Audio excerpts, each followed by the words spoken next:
Buenos días a todos y bienvenidos a la sesión de hoy de la plataforma. Hoy tenemos a doctor Inarejo, que es especialista en radiología pediátrica y nos va a hacer una interesante presentación de radiología pediátrica. Emili, por favor, adelante. Venga, gracias, Víctor. Voy a compartir pantalla. Dime si se ve bien y se escucha bien, ¿vale? Se oye bien, se oye bien. Se oye bien y la tengo ya en, Sí, se en, ve perfectamente. en presentación.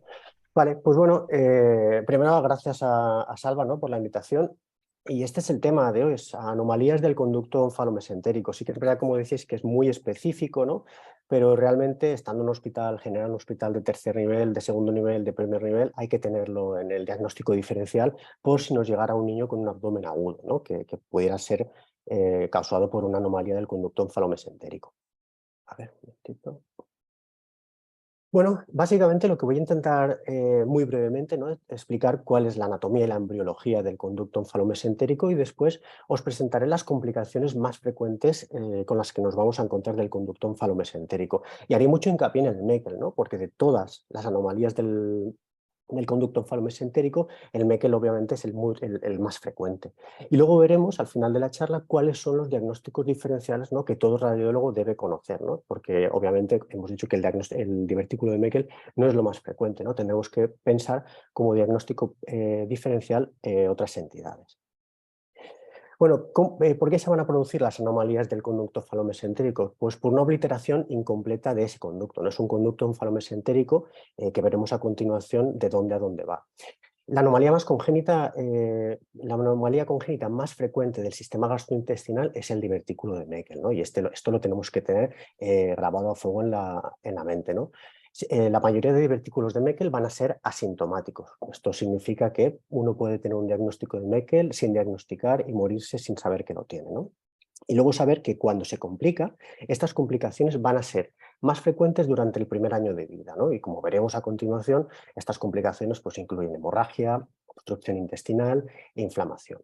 Y como diagnóstico diferencial, siempre pensar una apendicitis, ¿no? Cuando tengamos un dolor en fosa ilíaca derecha, pues apendicitis, quistes de duplicación, los quistes de Uraco complicados, e incluso los quistes de ovárico en neonatas, ¿no?, que a veces se torsionan y dan esta imagen quística que se puede parecer al divertículo de Meckel. Entonces aquí tenemos, veis que es un embrión y el conducto encefalomesentérico es un vestigio, ¿no? Es un conducto que embriológicamente comunica la región umbilical con el intestino anterior, ¿no? Sería todo esto de aquí, es el conducto encefalomesentérico. Entonces, en condiciones normales, cuando el niño nace, este conducto está completamente obliterado. ¿Y qué es lo que nos vamos a encontrar? Pues la anatomía normal sería esta, es el ilion, ¿no?, y esto es el ombligo, esto es un sagital. Entonces veríamos que no hay ninguna comunicación, ¿no?, entre el borde antimesentérico del ilion y la región umbilical. ¿Qué pasa cuando no se oblitera este conducto? Pues que se van a formar una serie de anomalías, ¿no? Entonces, dependiendo del grado de no obliteración de este conducto, vamos a tener unas anomalías u otras. Fijaos que aquí he puesto las más frecuentes, ¿no? Lo más frecuente, un 90%, es el divertículo, ¿no? Luego podemos tener quistes, ¿no?, quistes remanentes que se quedan dentro del conducto, o incluso la fístula, ¿no?, una fístula patente en la que no ha habido nada de obliteración y hay una comunicación completa entre el borde antimesentérico del ilion y la región umbilical. Y luego lo más difícil de ver por ecografía son aquellas lesiones fibrosas, son estas cuerdas fibrosas que van a conectar el ilion con la región umbilical. Entonces nos vamos a centrar en el divertículo de Meckel. Tenemos que saber que es un divertículo verdadero, ¿no?, que va a estar formado por todas las capas del intestino. Y esto es interesante recalcarlo porque uno, cuando va por ecografía y ve este divertículo, va a ver lo que llaman la doble pared, ¿no?, la misma pared que tiene el intestino. Y característicamente tiene una vascularización que proviene de la arteria encefalomesentérica, ¿no?, que es remanente de la arteria vítrea. Y para recordar, como a modo de regla mnemotécnica del divertículo de Meckel, tenemos que recordar la regla de los doses, ¿no? Un 2% de la población lo va a tener, o sea, por lo tanto ya sabemos que es muy poco frecuente.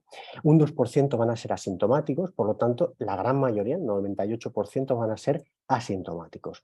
Y luego esto está sacado de la literatura inglesa, ¿no? Pues está a 2 pies de la válvula ileocecal, mide 2 pulgadas de longitud y se va a presentar con 2 tipos de tejido ectópico. Y esto va a tener relativa importancia a la hora de su diagnóstico, ¿no? ¿Qué tejidos ectópicos vamos a poder encontrar? El más frecuente es la mucosa gástrica y luego tenemos el tejido pancreático. Entonces nos vamos a centrar en las complicaciones, ¿no? Porque nosotros vamos a poder detectar el divertículo de Meckel en la mayoría de los casos cuando viene con complicación, ¿no? Es bastante raro diagnosticar un divertículo de Meckel completamente asintomático. Por lo tanto, estas son las complicaciones que nos vamos a encontrar y las vamos a ir explicando con casos cada una, ¿no? La hemorragia intestinal, que sería la más frecuente. Luego tenemos la obstrucción intestinal. Veremos que hay distintos tipos de obstrucción intestinal, ¿no? Quizá lo más frecuente es cuando se produce un vólvulo, pero podemos ver niños también que se presentan en la urgencia con una invaginación debida al divertículo de Meckel. La inflamación es lo que llamaríamos la diverticulitis. Luego también en casos fatales, ¿no? Se pueden presentar estos niños con perforación, ¿no? Del divertículo de Meckel completamente perforado. Luego diversas anomalías umbilicales, como veremos al final, hay que hacer el diagnóstico diferencial con los granulomas. Y luego, muy raramente, y realmente esto lo voy a comentar porque lo tuvimos en San Juan de Dios, con neoplasias, ¿no? Pero conocer que las tasas de complicaciones, fijaos que van a oscilar de entre un 4 y a un 40%, ¿no? Y en el 100% de los casos, la cirugía va a ser el tratamiento que hay que hacer. Muchas veces pueden resecar directamente lo que es el divertículo, ¿no? Sin llevarse parte del intestino, pero muchas veces si existe mucha inflamación que se extiende al ileón, lo que hacen es una resección intestinal, ¿no? Incluyendo al Meckel. Entonces vamos a empezar por la hemorragia gastrointestinal. Es la complicación más frecuente, ¿no? Hasta un 50% de todos los pacientes asintomáticos se van a presentar con hemorragia gastrointestinal. ¿Cómo se van a presentar? Pues son niños que tienen estas hemorragias que son muy pequeñitas, ¿no? En sábana, crónicas, y esto por ejemplo, pues van a dar anemia crónica, ¿no? Los niños van a perder sangre, ¿no? Y se van a presentar con una anemia crónica, con melenas. Luego sí que es verdad que estas hemorragias pueden ser mucho más abundantes y los niños presentarse con rectorragia. Pero tenemos que tener claro que la prueba diagnóstica en estos casos siempre va a ser la gamografía marcada con tecnecio. Y característicamente aquí cobra importancia lo que habíamos dicho del tejido ectópico, ¿no? Habíamos dicho que el tejido ectópico mayoritario va a ser la mucosa gástrica. ¿Qué pasa? Que la gamografía con tecnecio va a marcar perfectamente la mucosa gástrica. Fijaos este caso. Este es un niño de 6 años con dolor abdominal y rectorragia. Entonces, en esta gamografía vemos la captación normal de la mucosa gástrica, a la vez que capta este tejido ectópico localizado en fosa ilíaca derecha. Claro, estas imágenes, junto con una clínica muy compatible de sangrado crónico, nos hacen el diagnóstico de divertículo de Meckel. Muchas veces estos nos van a venir a la ecografía para el diagnóstico de divertículo de Meckel sabiendo que tienen una anemia crónica. Y realmente es bastante complicado cuando un divertículo de Meckel no está complicado verlo por ecografía. Pero yo creo que hay que hacerla.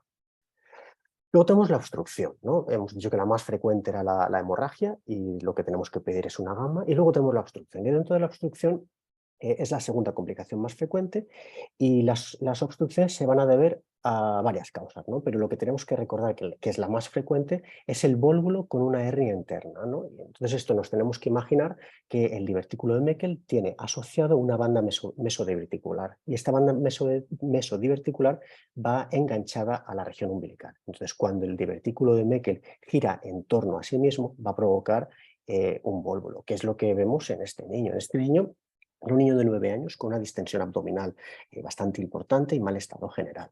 Entonces a este niño directamente se le hizo una radiografía. En la radiografía ya vemos que es muy patológica, ¿no? Vemos que hay un silencio abdominal con múltiples niveles hidroaéreos y dilatación de asas, ¿no? Del intestino delgado. Entonces, justo cuando vimos la placa lo pasamos a la ecografía. Y en la ecografía, fijaos que no conseguimos ver el divertículo de Meckel. Lo que sí que vimos fue todas las asas dilatadas con múltiples niveles hidroaéreos y una asa que nos llamó la atención localizada la fosa, en el hipogastrio.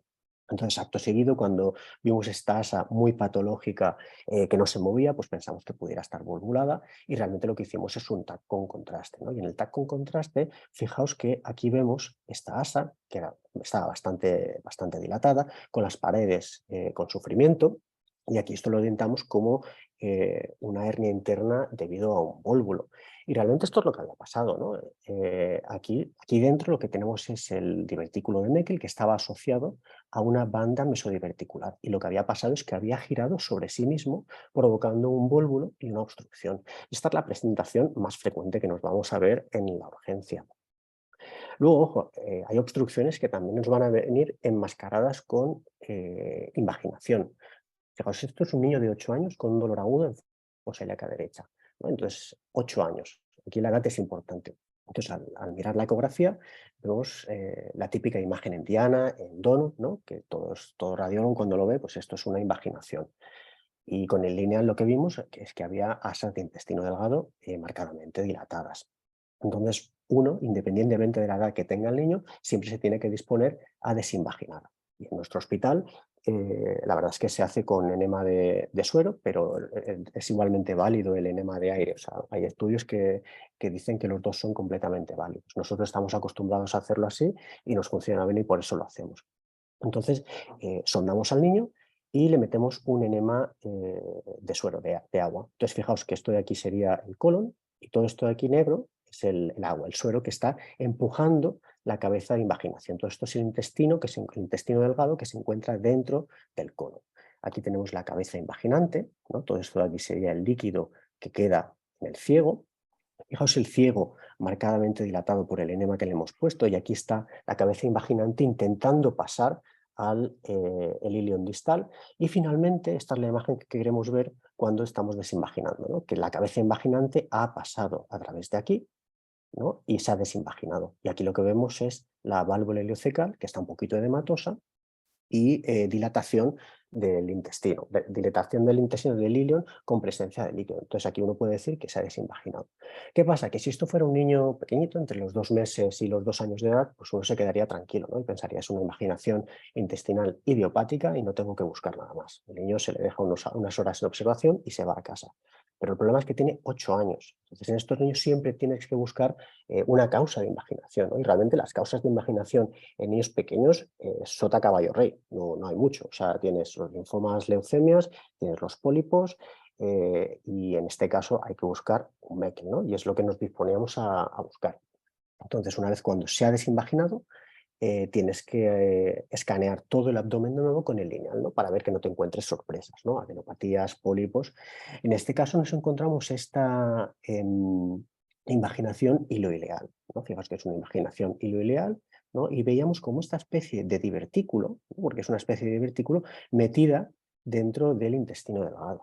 Entonces, fijaos, aquí os pongo un vídeo, un GIF, ¿no? Y realmente vemos que el intestino delgado está marcadamente distendido por el agua que le habíamos metido, pero dentro existía este divertículo.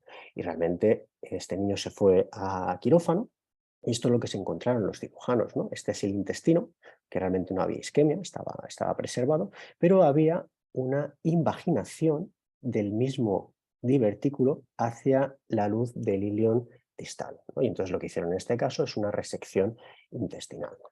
Una resección intestinal que incluía la zona del divertículo. Y lo que había pasado era esto, ¿no? Teníamos un divertículo que protruía hacia afuera, pero que había arrastrado hacia adentro tanto divertículo como grasa mesentérica, ¿no? Y característicamente, ¿no? Vemos que dentro del divertículo vemos esta estructura ecogénica, y esta estructura ecogénica corresponde a la grasa mesentérica que se había invaginado dentro del divertículo. Más causas de presentación, la inflamación, ¿no? Es lo que vamos a llamar la diverticulitis. Esta es menos frecuente, ¿no? Se va a presentar en un 10-20% de los pacientes, ¿no? Y unas complicaciones de la inflamación van a ser la perforación y la peritonitis. Aquí, dependiendo de dónde se vaya a localizar, perdón, me voy hacia adelante. Dependiendo de la localización, nos puede dar el diagnóstico diferencial que tenemos que incluir, va a ser la apendicitis. Fijaos, este era un divertículo que estaba localizado en el flanco o fosa ilíaca izquierda. Fijaos que este es el divertículo cortado en transversal, y aquí lo que llama la atención es que es un divertículo con una base muy ancha, ¿no? Dicen que el divertículo de Meckel tiene que medir como mínimo unos 20-25 milímetros de diámetro para diagnosticarlo, y luego tenía mucha inflamación de la grasa adyacente, ¿no? Y esto por el TAC, lo pasamos al TAC y en el TAC se veía perfectamente, era esta imagen diverticular, ¿no? Cortada en transversal, con mucha inflamación de la grasa y mucho líquido libre. Realmente aquí la fisiopatología es muy simple, ¿no? Tenemos la arteria que va a irrigar a la zona del divertículo y va a provocar una erosión, una úlcera, ¿no? Y esta úlcera va a provocar la inflamación de la grasa adyacente. Y este niño se fue a cirugía y otra vez lo que hicieron es una resección intestinal corta, ¿no? Fijaos que esto es el extremo proximal, esto es el extremo distal, y cortaron por donde tenía el divertículo, ¿no? Que tenía mucha inflamación y muchos esfácelos encima. Más casos de diverticulitis. Esta era una niña de 9 meses con una sospecha de invaginación, ¿no? Fijaos que son niños muy pequeñitos, ¿no? Habíamos dicho que la presentación de las complicaciones es en menores de 1 año. Esta ecografía lo que nos encontramos era esa estructura quística tubular, ¿no? Fijaos que es un tubo, y lo que llamaba la atención era que las paredes se parecían a las del intestino normal, ¿no? Es lo que llamamos la doble pared. Y luego también lo que llamaba la atención era esta trabeculación e inflamación de la grasa mesentérica, ¿no? Y aparte aquí lo que veíamos es que parecía que esta estructura se comunicaba con el ilion, ¿no? Porque fijaos que esto también tiene las paredes que se asemejaban a las del ilion. Y esto es claramente un divertículo de Meckel que tenía inflamación, ¿no? Este niño se fue a cirugía y esto es lo que me enviaron los cirujanos, ¿no? El divertículo de Meckel con forma sacular, se parece, la correlación es muy bonita, se unía con el borde antimesentérico del ilion y aparte de estar inflamado tenía discretos signos de isquemia, ¿no? Porque fijaos que el color era bastante diferente. Y esta sería la pieza quirúrgica y cómo se veía que conectaba directamente con el ilion, como veíamos en la ecografía. Y luego más diverticulitis, ¿no? Fijaos que hay que tener cuidado porque cuando evaluamos en axial los divertículos, ¿no? Como tienen una base muy ancha, uno puede pensar que es una invaginación, ¿no? Fijaos esta imagen, ¿no? Que parece en diana y puede incluso dar la imagen de invaginación, pero cuando nos vamos al sagital vemos esta imagen diverticular que se une con el hilo, ¿no? En este caso, directamente, lo que vemos también es mucha inflamación de la grasa mesentérica. Y se fue a cirugía. A este le hicieron una laparoscopia, y fijaos en la laparoscopia, este de aquí sería el divertículo, con mucha inflamación de la grasa, ¿no? Muchos desfacelos. Entonces lo que hizo el cirujano es sacar el divertículo fuera, ¿no? Estos son los trócares eh, de la laparoscopia, y lo que hizo fue sacar el intestino. Y fijaos que aquí vemos el divertículo. Normalmente son divertículos cortos, no van a ser divertículos chatos cortos, pero con una base bastante amplia. Y fijaos que este divertículo se había microperforado, ¿no? Por eso tenía toda la inflamación circundante. Luego perforación, ¿no? También nos podemos encontrar casos que se presenten con perforación. Va a ser raro, pero en estos casos va a ser potencialmente peligroso, ¿no? Y va a ser causado por isquemia, sobre todo debido a obstrucción intestinal o inflamación secundaria a la ulceración que teníamos por diverticulitis. Este era un caso. Era un niño ya más mayor que se presentó con un abdomen agudo. Entonces, lo primero que le hicieron fue la placa simple, y en la placa simple veíamos esta línea de neumoperitoneo por encima del hígado.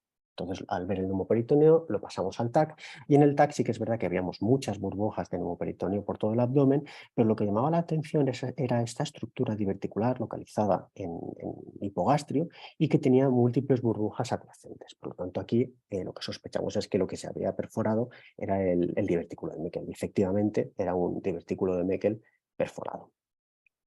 Y luego, por último, y realmente esto sí que es excepcional, es la presentación con neoplasias, ¿no? Nosotros este caso realmente no lo sospechamos, ¿no? Porque vino un niño con un dolor abdominal agudo, un abdomen agudo, y el cirujano, el pediatra, le palpaba una masa abdominal.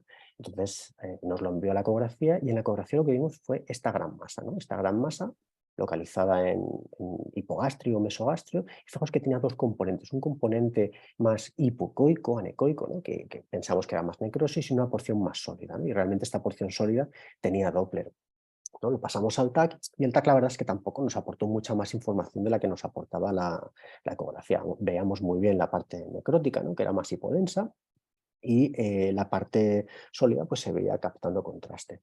Entonces nosotros esto dijimos que era, pues podía ser un tumor mesenquimal, pero en ningún momento pensamos que esto podría ser debido a un divertículo de Meckel. Y realmente luego mirando en la literatura, lo que te dicen es que el tumor más frecuente asociado al divertículo de Meckel es el tumor carcinoide. Y en este caso, ya para rizar el rizo, no era un tumor carcinoide, sino un GIST. Entonces este niño se fue a cirugía y fijaos la correlación. Yo quiero poner la correlación entre la ecografía y la cirugía para que veáis, ¿no? Lo valioso que es la ecografía y lo que se asemeja a la realidad, ¿no? Esta es la imagen transversal del tumor, ¿no? Con las dos porciones. Una porción necrótica, que es la porción esta que vemos aquí, más bien definida, que realmente era hemorragia, y luego la porción sólida, ¿no? Que es la que teníamos más lateralmente y más nodular. Aquí vemos cómo el ilion estaba entrando y el divertículo de Meckel estaba en su interior. Y este tumor, este GIST, se había originado de las paredes del divertículo de Meckel.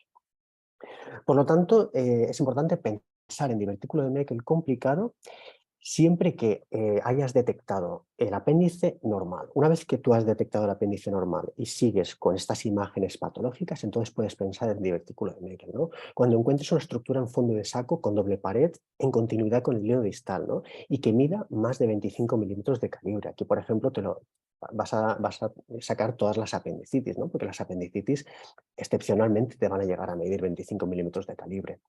Y luego cuando se presenten en forma de invaginación compleja, ¿no? Con una masa cogénica en su interior y con una apariencia en capas. Bueno, dejamos de lado lo que es el divertículo de Meckel, pero vamos a ver las otras anomalías del conducto onfalomesentérico, ¿no? Dentro de las otras anomalías tenemos la fístula, ¿no? Fístula, como habíamos dicho, dentro de la fístula es cuando existe una comunicación completa entre el ombligo y el borde antimesentérico del ilio, ¿no? Y aquí en ecografía, este niño nos vino a la urgencia, era un niño de 2 meses con un ombligo húmedo. Entonces, realmente lo que fuimos a mirar por la ecografía es para ver si tenía un granuloma umbilical o tenía algo en el ombligo. Y característicamente este niño lo que tenía era un tubo que conectaba directamente el ombligo con el borde antimesentérico. Se fue a cirugía, fijaos que también tenía inflamación de la grasa adyacente. Entonces este se fue a cirugía y esta es la foto que me envió el cirujano, ¿no? Esto de aquí es el ilion y fijaos que el ilion estaba conectado por este tubito que llegaba a conectar con la región umbilical. A ver, ¿no? Y este sería el dibujo, ¿no? Tenemos que pensar que hay una fístula, ¿no? Hay una comunicación completa porque el conducto no se ha obliterado. Luego se pueden presentar en forma de quistes, ¿no? Fijaos, esta era una niña de 10 años con dolor abdominal, ¿no? Entonces lo que vimos en la ecografía era este quiste, con un quiste más o menos bien definido, ¿no? Con un nivel y un continuo más denso en las porciones declives. Entonces a esta niña la pasamos al TAC y fijaos que en el TAC lo que vimos era un gran quiste localizado encima de la vejiga.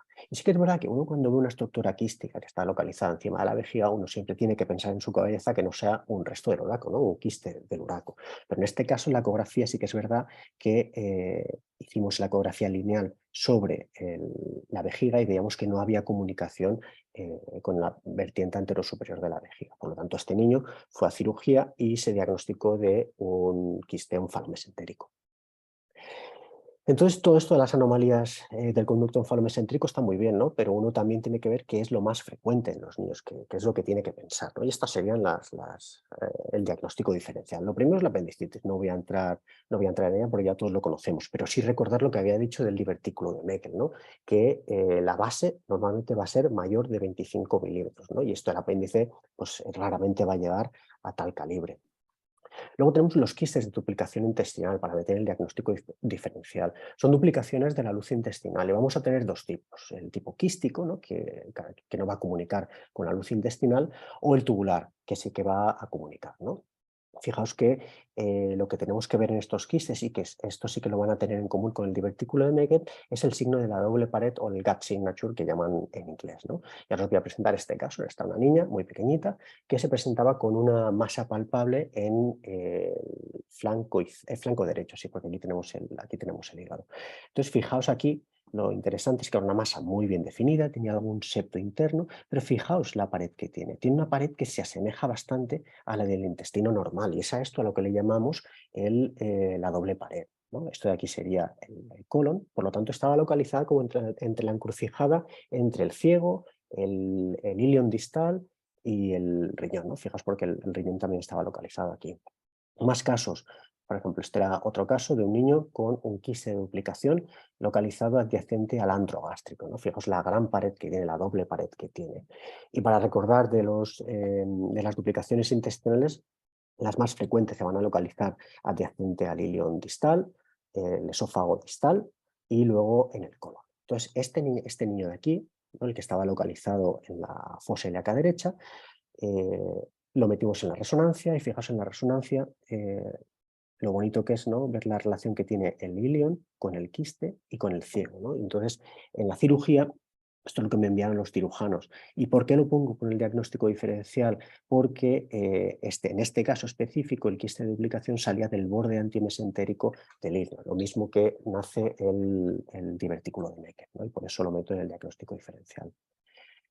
Luego tenemos los quistes de ovario, ¿no? En los quistes de ovario son masas quísticas abdominales, de hecho es la masa quística abdominal, ojo, no renal, más frecuente en niñas, ¿no? Sobre todo cuando tenemos una niña, una recién nacida, una neonata, con un gran quiste abdominal, lo primero que uno tiene que pensar es un quiste de ovario complicado. Da lo mismo donde esté el abdomen, porque los quistes ováricos van a ser muy móviles y los vamos a poder encontrar en la cúpula hepática, adyacente al bazo, o sea, cualquier lesión quística intraabdominal en una neonata, lo primero a pensar son quistes ováricos, ¿no? Y luego los remanentes del uraco, ¿no? Los remanentes del uraco es la anomalía congénita debida a la persistencia del alantoides, ¿no? Que es una estructura que conecta la vejiga del embrión con el saco vitelino, ¿no? Entonces, fijaos, estas imágenes, estos son dos pacientes diferentes, dos lineales. Aquí tendríamos la cabeza y aquí tendríamos los pies. Fijaos que aquí vemos la vejiga y cómo existe esta fístula que conecta el ombligo, que estaría localizado aquí, con la vejiga. Esto sería una fístula del uraco. Aquí estaría prácticamente cerrada, pero fijaos esta de aquí. Esta está completamente ensanchada, ¿no? Aquí estaría el ombligo y aquí estaría la vejiga. ¿Qué pasa? Que muchas veces esto se puede complicar, se puede infectar, ¿no? Y nos van a venir a la urgencia con este cuadro, ¿no? Cuadros de dolor abdominal con zonas flemonosas adyacentes a la vejiga. Y nos van a venir para descartar una apendicitis. ¿Y qué nos vamos a encontrar? Vamos a ver que la fosa ilíaca derecha está limpia, pero por contra vamos a ver un área flemonosa que está localizada adyacente a la vejiga. En este caso, fijaos que había formado un gran absceso, un gran magma inflamatorio encima de la vejiga y que la estaba empujando. Y fijaos que esto se comunicaba con el ombligo. Y luego, por último, tenemos los granulomas umbilicales, ¿no?, que es la anomalía más frecuente del ombligo en neonatos. Estos son neonatos que nos van a venir hasta los 2 meses de edad con una supuración umbilical después de la caída del cordón, ¿no? Y aquí la ecografía cobra una importancia muy grande, ¿no?, porque lo que queremos descartar es esto, el granuloma umbilical. Entonces, vamos a poder descartar restos del uraco, anomalías del conducto mesentérico, y en este caso los granomas umbilicales, ¿cómo los vamos a ver? Pues lo vamos a ver, fijaos, es un tejido hipoecoico que se dispone por debajo del ombligo. Aquí tendremos el ombligo y justo por debajo vamos a ver este tejido hipoecoico mal definido, y que no llega a atravesar la musculatura abdominal. Aquí, por ejemplo, si pensáramos una fístula del uraco, pues veríamos que existe una comunicación con la vejiga, o una fístula del conducto onfalomesentérico, lo mismo, habría una fístula con el borde antimesentérico del ilio. Y aquí, sí, aquí creo que acabo, ¿no? Entonces, es muy importante que los radiólogos conozcamos, ¿no?, cuál es la presentación clínica radiológica del divertículo de Meckel, sobre todo complicado, ¿no?, para poder proporcionar un diagnóstico certero, ¿no?, ya que la gran mayoría se van a ir a cirugía. Recordad que la complicación más frecuente del divertículo de Meckel va a ser la hemorragia, y aquí la prueba diagnóstica que nos va a dar el diagnóstico es la gammagrafía marcada con tecnecio. Luego tenemos otras complicaciones como es la obstrucción intestinal, la diverticulitis y la perforación, y es importante siempre comenzar con la ecografía, ¿no? Y si con la ecografía no nos ha valido, pues tenemos que pasarlo al TAC, pero la ecografía tiene que ser nuestra herramienta para empezar a estudiar a estos pacientes.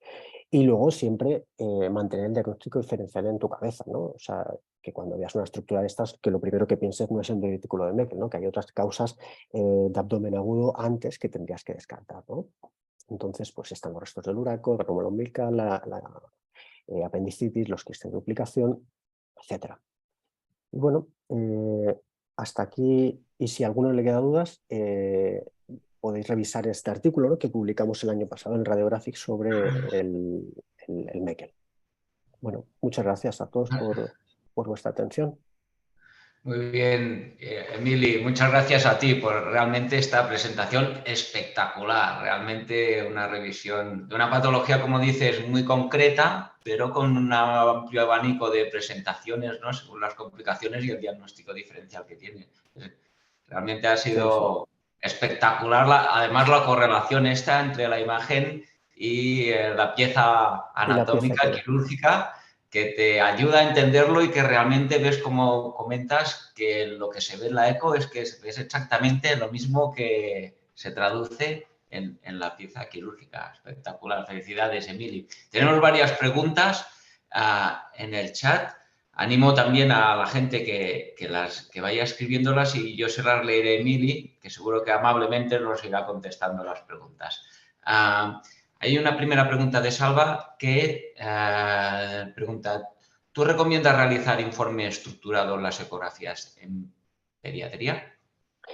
O sea, a mí esto del informe estructurado es una cosa que me gustaría tenerlo. Lo que pasa es que nosotros en San Juan de Dios no tenemos informes estructurados prácticamente para ninguna patología, pero es una cosa que yo creo que deberíamos implantar, ¿no? El informe estructurado, ¿no?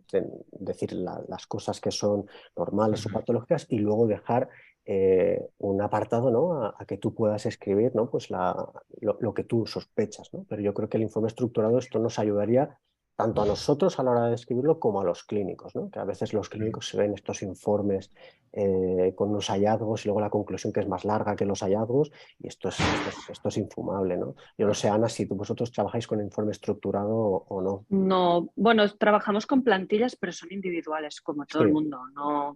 No tenemos un informe. Al final, bueno, como somos los que somos, pues siempre acabamos haciendo más o menos lo mismo y decimos más o menos. No son muy diferentes entre nosotros los informes. O sea que no sería difícil implantar el sistema, yo creo. Pero Sí. hacerlo como tal no lo hacemos. Ok, muy bien. Otra pregunta que hay en el chat es, ¿realizáis el tratamiento de la invaginación con apoyo anestésico? Sí, o sea, nosotros siempre que desinvaginamos lo hacemos en la sala de ecografía, ¿no? Y entonces en la sala de ecografía siempre tenemos, o sea, idealmente viene el pediatra, ¿no? Y no le hacemos anestesia general, lo que le hacemos es le ponemos midazolam intranasal, ¿no? Que esto lo relaja bastante, pero sí que es verdad que están monitorizados, ¿no? Tiene su pulso oxímetro y están monitorizados dentro de la ecografía. Entonces, ¿quién está presente dentro de la sala de ecografía? Pues como mínimo tiene que haber un pediatra, ¿no? Un pediatra que le administre el midazolam. Tenemos la enfermera y luego depende de la disponibilidad, tiene que estar el cirujano o no. O sea, lo del cirujano ya no es tan importante que esté, pero sí que es verdad que una enfermera con el pediatra al menos para monitorizar al paciente es importante. O sea, es más que nada para que el niño no se demueva y que se relaje más, ¿no? Que sea mucho más fácil la exploración. Yo no sé, nosotros, claro, nosotros lo hacemos con agua, ¿no? Con enema de agua. Yo no sé en el Valle Brón que le hacen con aire, si Sí. le Bueno, ponen midazolam o no. nosotros tenemos la mitad más o menos, o ahora quizás menos de la mitad, lo hacemos con aire. Entonces es en la sala de los tránsitos y viene el anestesista y lo sedan. Es una sedación, pero cuando lo hacemos con agua, que la mitad del staff se está solapando, o soy yo. Bueno, cuando lo hacemos con suero es en quirófano, entonces está el anestesista, bueno, muchas veces es en quirófano y ya es un ambiente más quirúrgico con sedación y igual, pero sí, en quirófano más fácil. Pero el Pero número de tenemos las dos versiones. pero las complicaciones que tenéis son pocas, ¿no? Haciendo este procedimiento. Mínimas, sí, mínimas. Bueno, vaya, últimamente no hemos tenido ninguna. Que yo recuerde, ninguna. Están Lo más descritos. frecuente es que no puedas desinvaginar y vaya cirugía. Eso es lo más frecuente cuando lleva muchas horas de evolución, ¿no, Emily? ¿Tú qué opinas? Sí. Sí, las complicaciones están descritas el mismo porcentaje tanto para aire como para agua, Sí, ¿no? Es la perforación. Y realmente la perforación ya te va a venir estos niños que llevan con una clínica de más de 2, 3 días, ¿no? Y tú estás viendo la ecografía, estás viendo un intestino muy patológico, muy engrosado, que ya sabes que es necrótico y que va a ir sí o sí a cirugía, ¿no? O sea, pero Claro. en hablar de complicaciones del porcentaje, están descritas las mismas, tanto para ecografía como para aire. Y en algunos casos directamente pasáis a cirugía sin intentar desempaginar, aunque haya pasado días y penséis, uy, la probabilidad es baja, siempre lo intentáis. Nosotros siempre lo intentamos, o sea, aunque lleve 2 o 3 días, siempre lo intentamos porque esto en la experiencia de los cirujanos les ayuda bastante después en la cirugía. O sea, nosotros siempre, incluso desimpaginamos siempre y a cualquier edad. O sea, esto es nuestro, o sea, siempre y a cualquier edad. Ese es el consejo, no hay que intentarlo siempre, aunque a priori pueda parecer complicado, ¿no? Pero ojo, o sea, Bueno, hay que intentarlo exacto. siempre y que tengas cirugía pediátrica o un cirujano que sepas que te va a apoyar y se va a meter al quirófano. Esto también. Y hay que descartar una perforación en niños que llevan una invaginación muy evolucionada, que no tengas un neumo antes de Exacto, empezar, ¿no? exacto, Y ya exacto. está, Sí, sí, sería sí. la contraindicación Exacto. para hacer el enema. Ok, Ya está. Sí, sí, perfecto. sí. Muy bien, pasamos a la siguiente pregunta, que Salva también pregunta sobre el uso de la ecografía con contraste en patología abdominal pediátrica. ¿Para vosotros tiene alguna utilidad? ¿Se utiliza? Hay Yo problemas no, supongo, de que esté validado, ¿no? El contraste, ¿o no? yo en ecografía con contraste no tengo experiencia. No tengo experiencia porque no la hacemos en San Juan de Dios, entonces no te puedo dar la experiencia que tengo. No sé si Ana, vosotros hacéis ecografía con contraste. No hacemos de rutina, hemos pedido permiso a farmacia y nos dieron en un principio para 10 pacientes, hicimos algunos y ahora hemos pedido otra vez para hacer otro en trasplantes, en la arteria del trasplante hepático, pero no lo hacemos de rutina, tampoco tenemos experiencia en esto.